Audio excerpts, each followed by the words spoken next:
everyone. In this video, I will discuss the topic about the power of principles.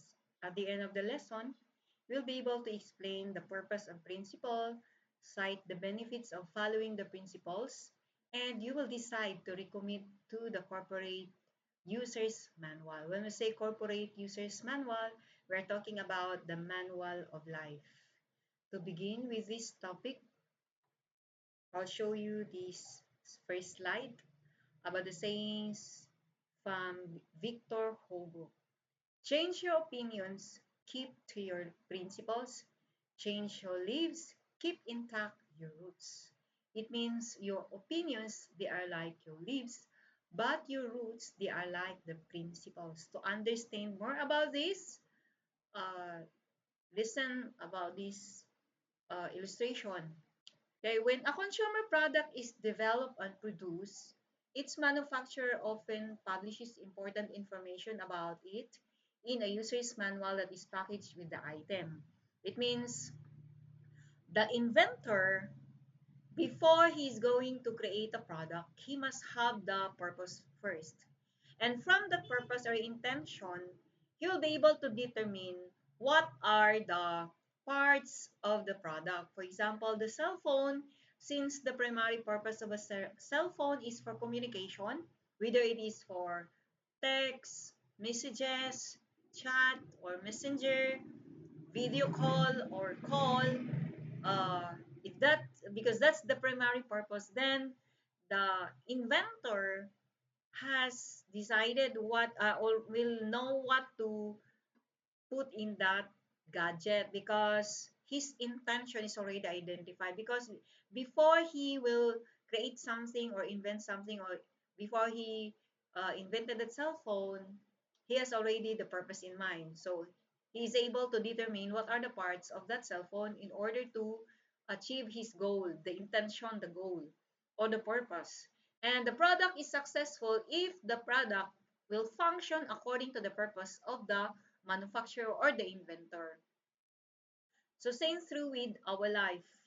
We need also, the creator has a purpose for us, and whatever we have, whatever gift, potential, abilities that he put in us, the personalities, the experiences, they are all related and connected to the purpose.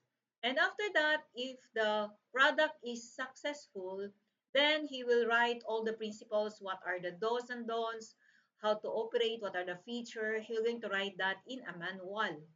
And that manual will tell you, will help you, will guide you how to operate and how to use that gadget. So manual is very important, especially the DIY. If you don't know how to operate that product that you have bought, then you can read the manual. So you will know how to take care of that, how to clean, how to use, what are the features. You will know that through the manual. Similarly, after creating the first human being, the manufacturer, our creator, gives them valuable information about how they function, how to properly operate their lives, and how to ensure that they will lead, or their leadership would have longevity. It means the specific principles he established is written in the manual. Each one of us, we were created to function according to principles. And the principles were created in the uh, manual.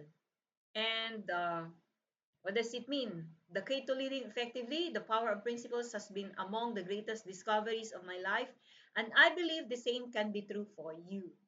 So yan yung sabi ng isa ng author na nasa module. And for me, I agree with him because the time that I discover the principles in life, that's the time that I understand my purpose, I understand the reason for my existence, the first principle that I discovered, and nakapagbigay sa akin yun ng peace, ng confidence, contentment, because I was able to discover the reason for my existence. And that principle is stated in the Manual of Life. He has established the principles, and it is found in the Corporate User's Manual, or we call it the Manual of Life or the Bible. And in the Bible or the Manual of Life, it contains the laws and principles like the Ten Commandments and the Beatitudes. Beatitudes. It is found in Matthew chapter 5, 6, 7, and 8. Example of the Beatitudes is, blessed are the pure in heart, for they will see God. Don't judge that you may not be judged. For there is now no condemnation for those who are in Christ Jesus. So, an example of Beatitudes. Huwag mo din daw, kung nakikita mo yung muta ng iba, ay dapat tignan mo muna yung sayo. Isa rin yon. And there are a lot of principles written in the Manual of Life, principles regarding relationship, principles about money, principles about managing of finance, principles about uh, facing crisis, stress, anxiety, depression. Everything is there. It's written in the Manual of Life. Nagkataon lang na marami ang mga information na natanggap natin na mali. Because the Bible is not about religion. It's a manual for every human being regardless of your religion. And it is for all humanity. So there are a lot of principles. Okay, they are principles that are time-tested, stable, and civically sound. They can secure true human development and enable us to rebuild our societies, nations on the foundation of sound values and ethics. A community, organization, or nation ay dapat doon naka-base yung principle ng isang leader ng government. Kasi kapag hindi, magkakaproblema. So, if an individual who has suppressed his conscience, kasi yung conscience yun yung isa sa a principle or moral compass, becomes aware of the Creator's principles and responds to them, his conscience can be reawakened so that he will regain a conviction of right and wrong. For all these reasons, I've designed, sabi ng author, this chapter as an overview of the key properties and benefits of the principles the Creator has established for us, the King. So, ibig sabihin ay, para mamuhay ka ng effective, ay dapat alam mo. And who establishes the principle? The manufacturer. Not the product sets the principle. Hindi ikaw yung nagtalaga ng principle. It is the manufacturer because the manufacturer knows best. He knows what is best for us because he is the one who created us and he possesses the purpose, and it is written in the Manual of Life. So the first key property to understand about principle is that a manufactured product does not establish the principles by which it functions. The creator manufacturer does. So hindi tayo yung gumagawa ng ating prinsipyo sa buhay. It is the manufacturer. And we should follow the manufacturer's principle because if not, we will suffer the consequence. Kaya kailangan ay alam natin kung ano yung prinsipyo sa buhay. Because the manufacturer knows best. Yun yung sabi ko kanina. So human beings are created to function according to principles, and the principles by which we function have already been defined by our character. They are not defined by us. It is the Creator. So since the Creator is the one who established the principle, therefore we need to follow.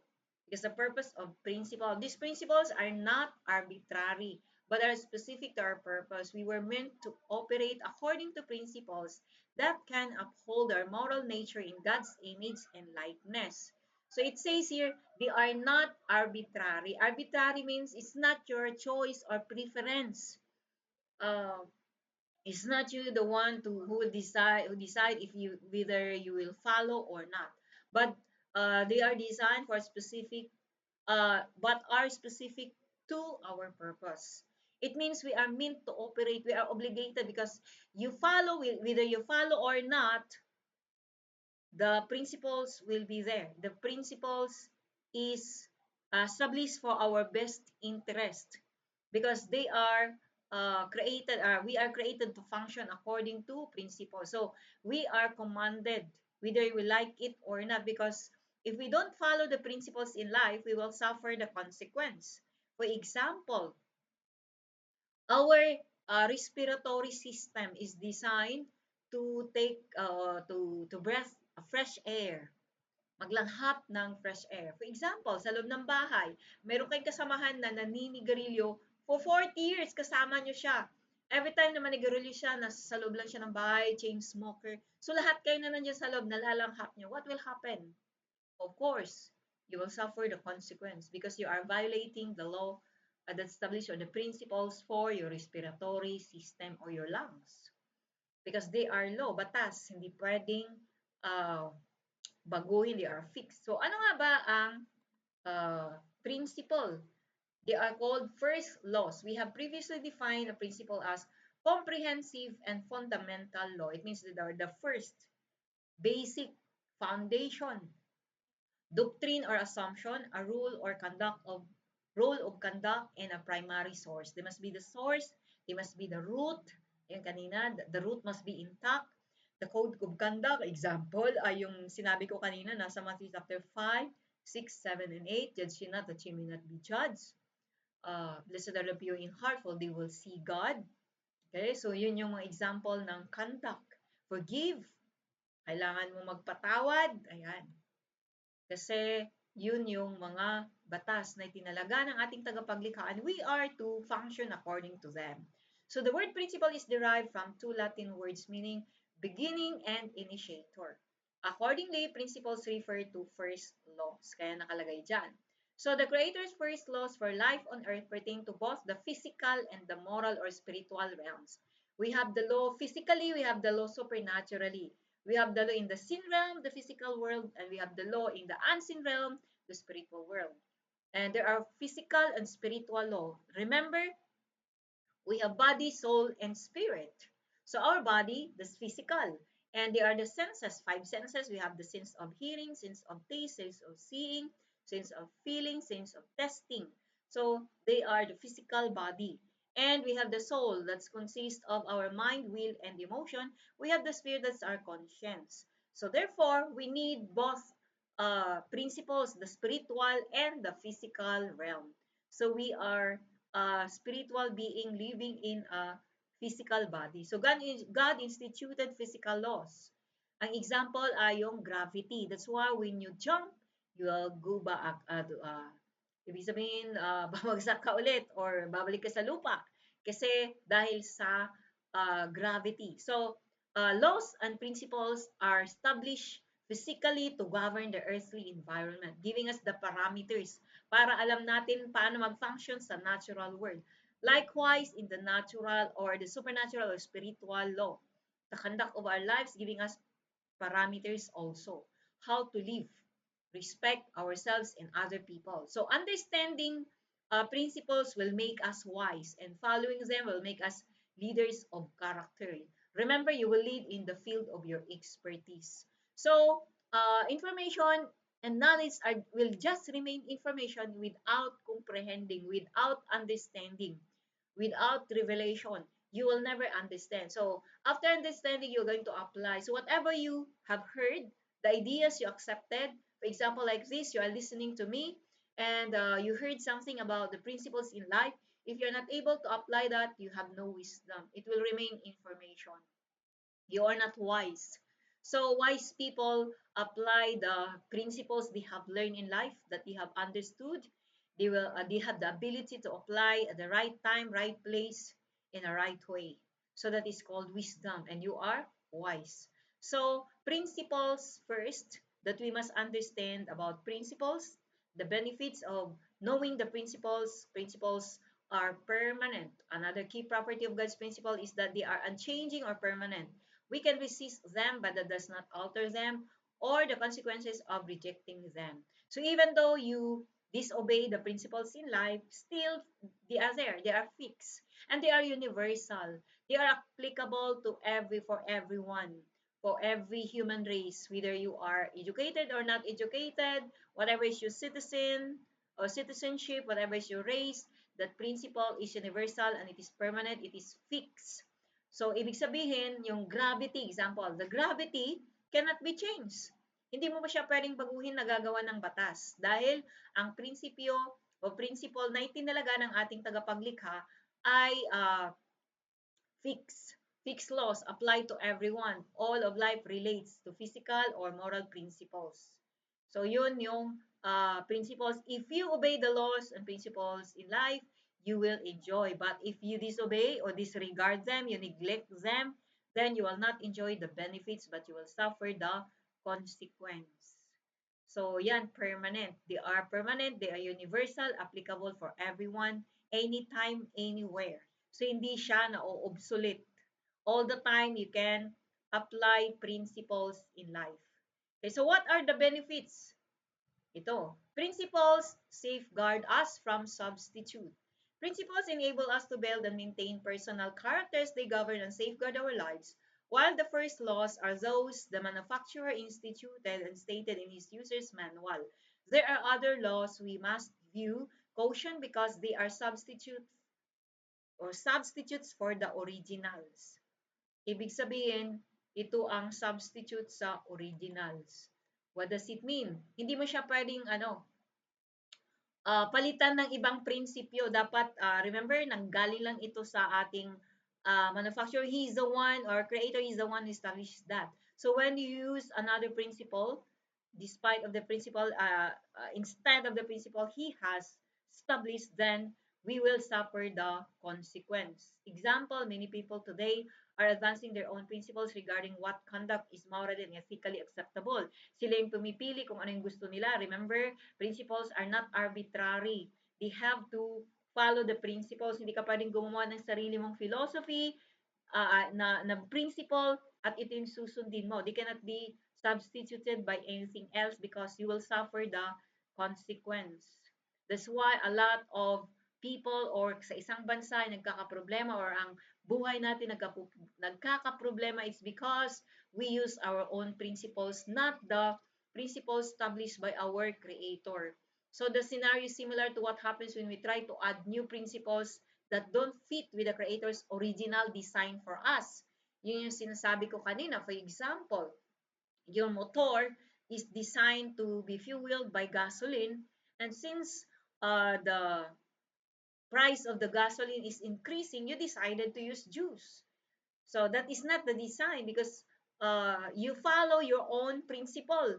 You create your own principle, and that is not the original design. So what will happen to the motor? Of course, uh, maybe masira. Okay, malfunction. Hindi mo na magamit kasi na may tubig na.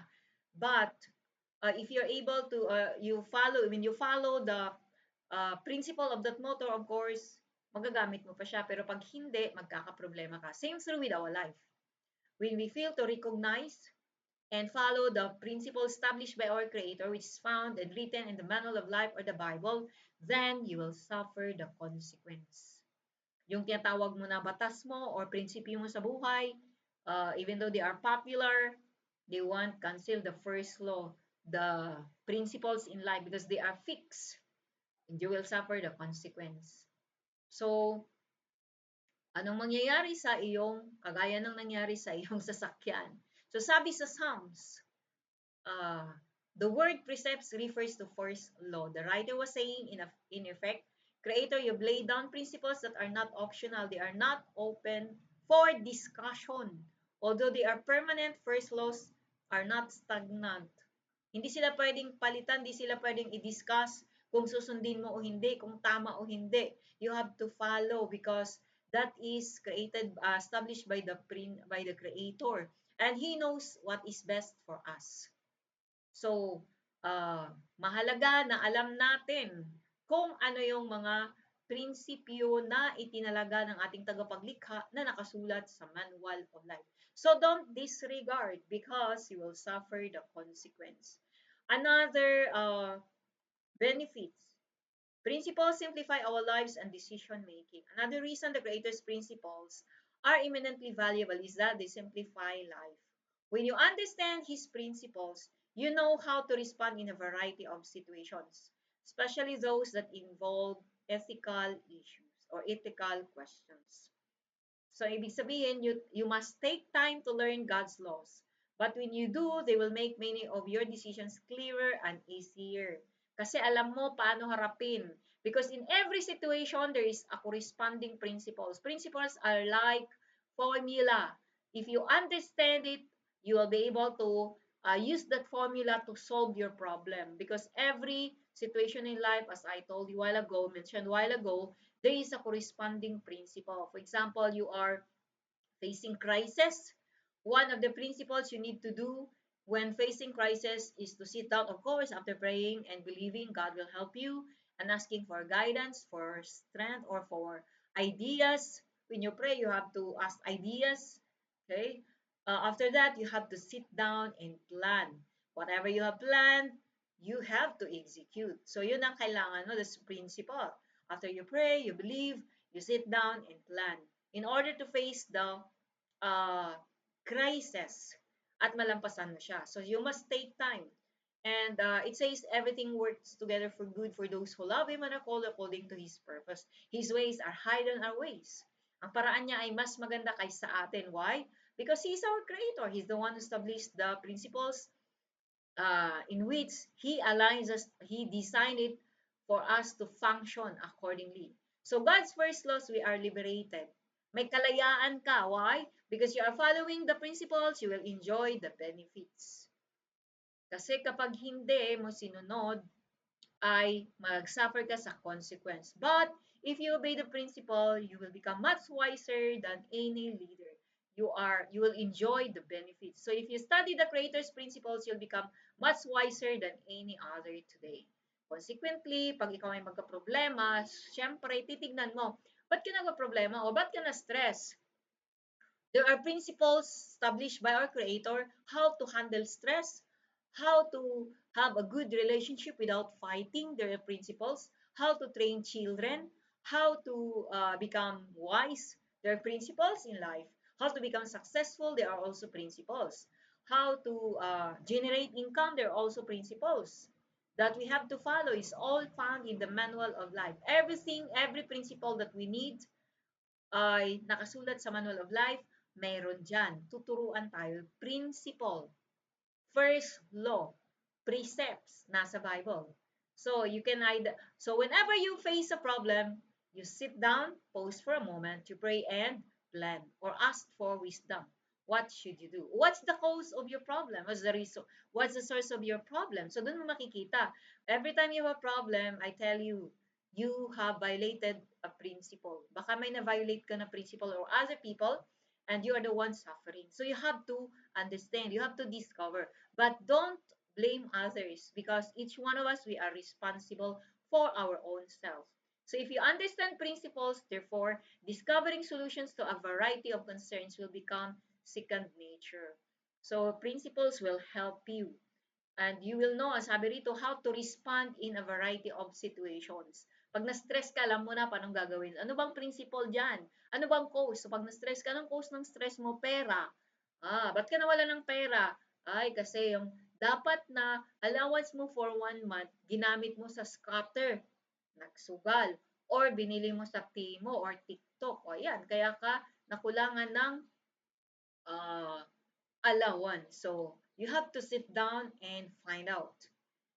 So, the Manual of Life contains all the laws and principles that we needed in life. So, in the Corporate User's Manual or the Manual of Life or the Bible, the book of Proverbs gives much practical wisdom that we can apply in a number of situations. One passage, using an illustration from the natural world, addresses the perils of laziness and the rewards of working to provide your own needs. Maraming mga tao naghihirap is not because they don't have the potential. No, every one of us, we have potentials. Example dito sa module, yung go to the ant, you sluggard. Consider its ways and be wise. It has no commander, no overseer or ruler. Yet it stores its provision in summer and gathers its food at harvest. You know, the best investment that you could ever have is to invest in yourself. Hindi yung invest na pagkain o travel, but invest in yourself by helping yourself to grow, to improve, to find out your gift and develop it, deploy yourself. That's the best investment that you can ever have, and invest to yourself. So you have to be diligent. Sundin natin yung mga ant na kung saan kapag ka tag-init, ayan, imbak sila ng imbak. Pag tag-ulan, syempre may makakain sila. So kaya nga sabi sa Manual of Life, sa Proverbs, a little sleep, a little slumber a little folding of the hands to rest, and poverty will come on you like a bandit and scarcity like an armed man. So ang taong tulog ng tulog, pahinga lang ng pahinga, walang ginagawa, later on sabi niya rito ay magkaka-problema ka and you will experience poverty, maghihirap ka. Ayan. Nasa Manual of Life yan. Kaya dapat ay alam natin. Okay, another benefits principles enable us to fulfill our potential.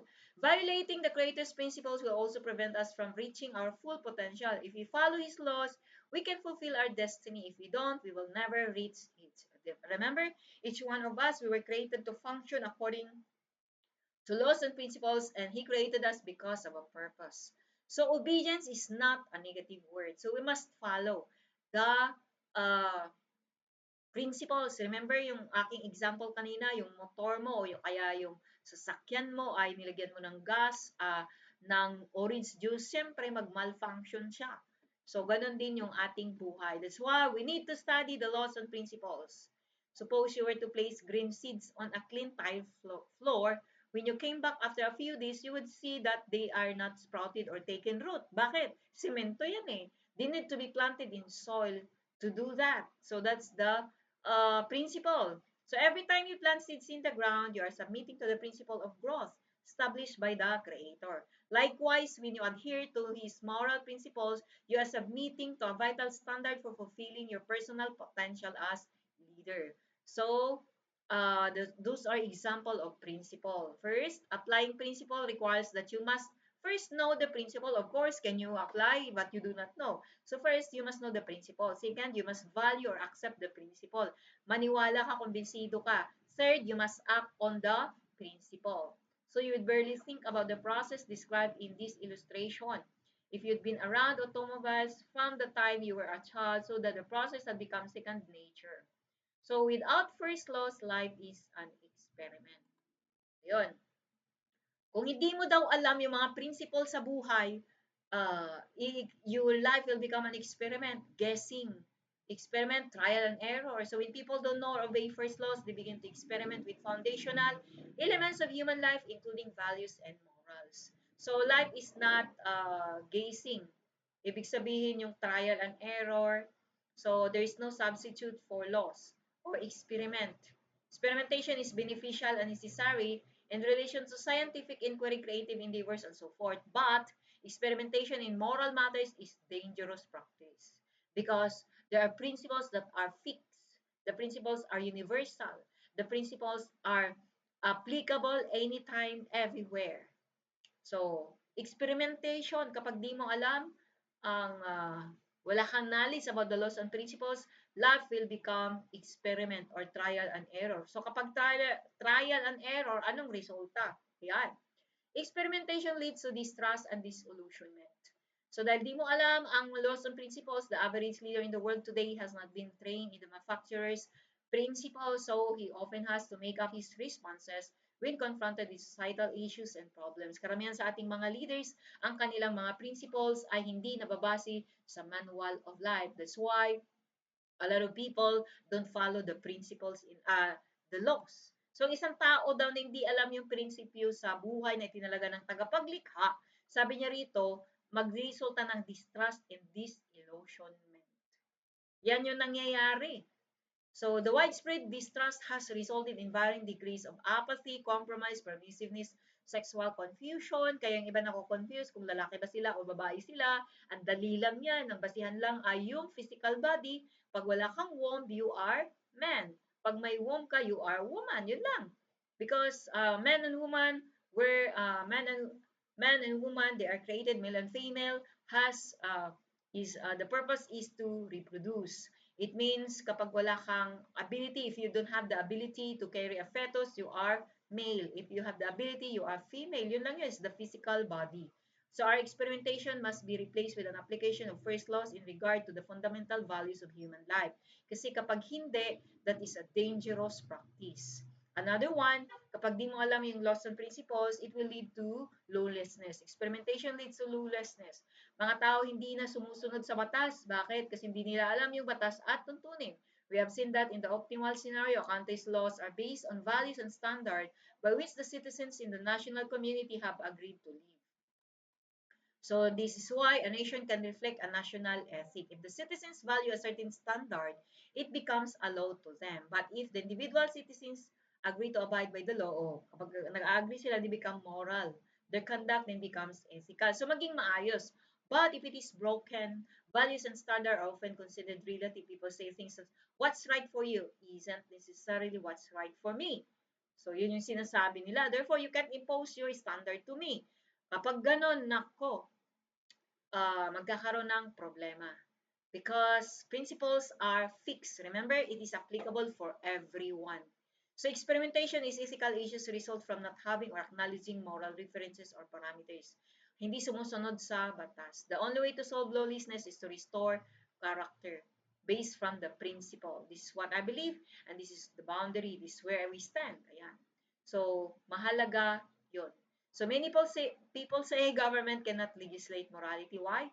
Because I believe the opposite. Let us not fall into believing that political decisions and policies are morally neutral. Why? Because all decisions have moral implications. Laging may resulta yan, may moral implications. And therefore, all governmental policies and laws are moral na kailangan ay sundin. So, another result, if our life we do not know the laws and principles, experimentation leads to loss and distraction. Pinakauna kanina is distrust and disillusionment. Second is lawlessness. And third is leads to loss and destruction. When leaders try to implement principles that they have fabricated and that are in opposition to the manufacturer's first laws, malfunctions will occur like what is happening in our country now. So nakita na natin yun. To act away, contrary to the user's manual is to risk damage to the product.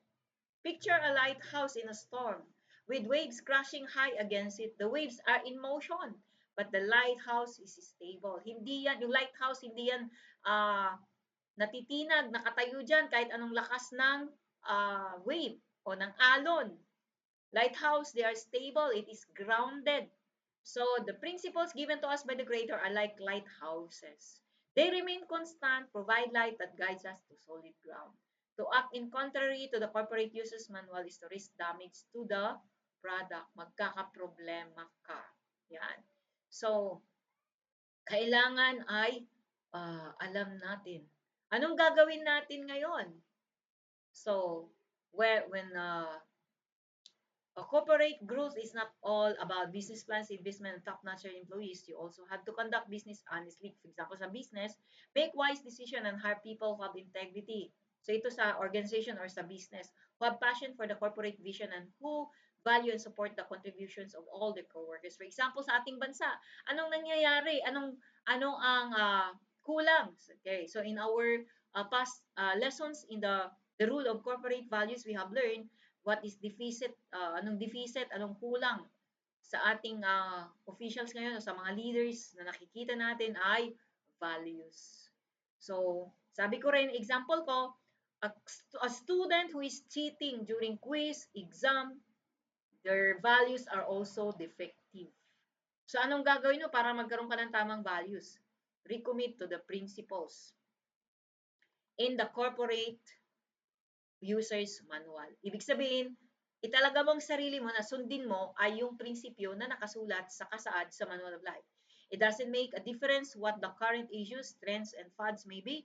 If you know and follow first laws, you will outlast temporal matters.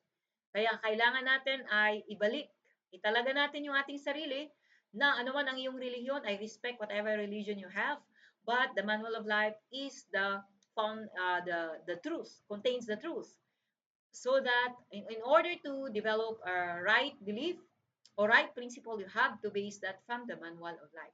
So no matter what type of leader you are, don't forget the first laws. Remember, you are leader, you will lead in the field of your expertise.